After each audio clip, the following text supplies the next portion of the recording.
I'm Jennifer Angel. This is my report for you, Leo, for the week of July the 31st. Okay, so there's a lot going on in August. This is like leading into the first week of August, and we've got the eclipses coming up in your sign and opposite your sign. And we also have Mercury going retrograde. There's a really beautiful connection between the sun and in your sign as well, and Jupiter, the planet of abundance. So this week sort of leads in. Now, this is a great time for you to have a solar return reading for Leos. We do have a sale on at the moment. I do have the solar return reading, and there will be there's eclipse reading. I mean, it's just a terrific time for you to get the lowdown on what's coming up for the next year, particularly for the next 6 months for this eclipse. So go along to jenniferangel.com and check that out. And this week what's happening is Venus has just moved in at the start of this week into the sign before yours. That gets you sort of thinking more deeply about love and abundance, okay? To your favorite areas, particularly abundance.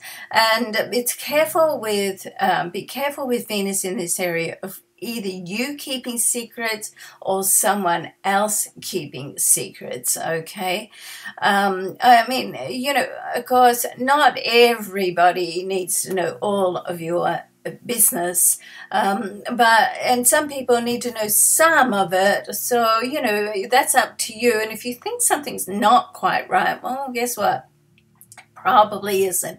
And the sign that Venus is in, Cancer, is a fairly private sign. It's a water sign. It's a fairly private sign. So Venus is going to move your area of friendships and connections. So rather than be as social, this new placement of Venus for you, Leo, is about just spending more solo time with the people that you love rather than going out and sort of being social, okay? And your first instinct is to go out and be social, but it's a great time to just build stronger, closer relationships by having one-on-one and sharing more of yourself, of how you feel, your feelings.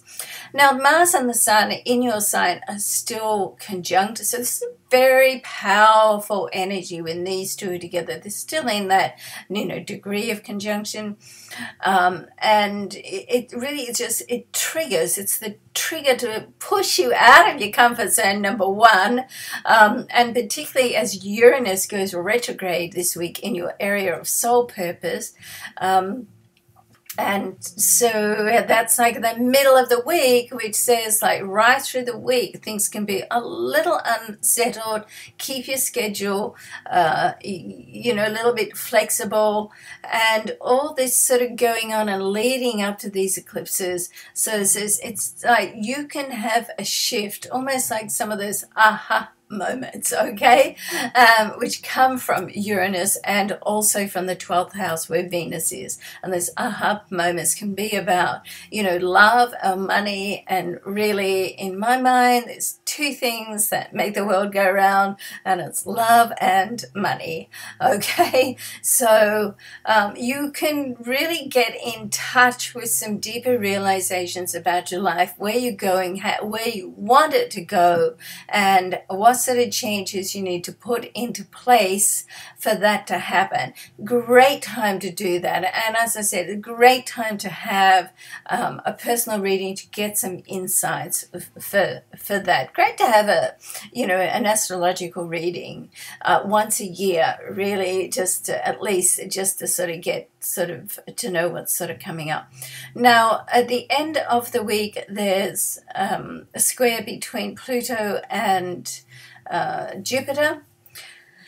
This is Pluto is in your area of organization, productivity. Also, it's an energy of transformational energy. It's been there for a while, slow-moving planet. I'll just have a look at how long it's going to be there through to 2024, the end of it. It's a 16-year transit. So it's a message for you to get some balance in your life, balance between all your life, but particularly between work and looking after yourself.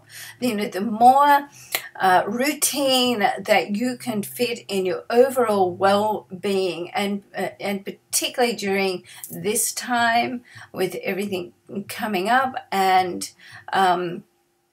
with the square between Pluto and Jupiter. Jupiter sits in your area of creativity and communication. So once again, there's like a lot of inner communication going on, because it's this very transformational energy really right through August. And with Mercury in the sign next to yours, your solar second house, all to do with money, also self-worth, more inner communication, will go retrograde on the 12th of August. So if you've got sort of things that need to be tidied up, then this is the time to do it, okay?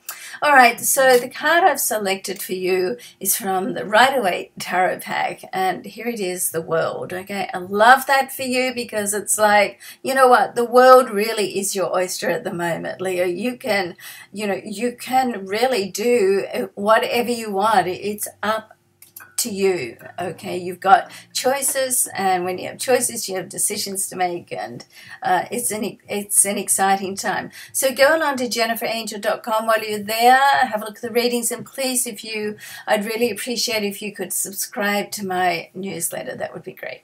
Okay, thanks so much. Bye for now.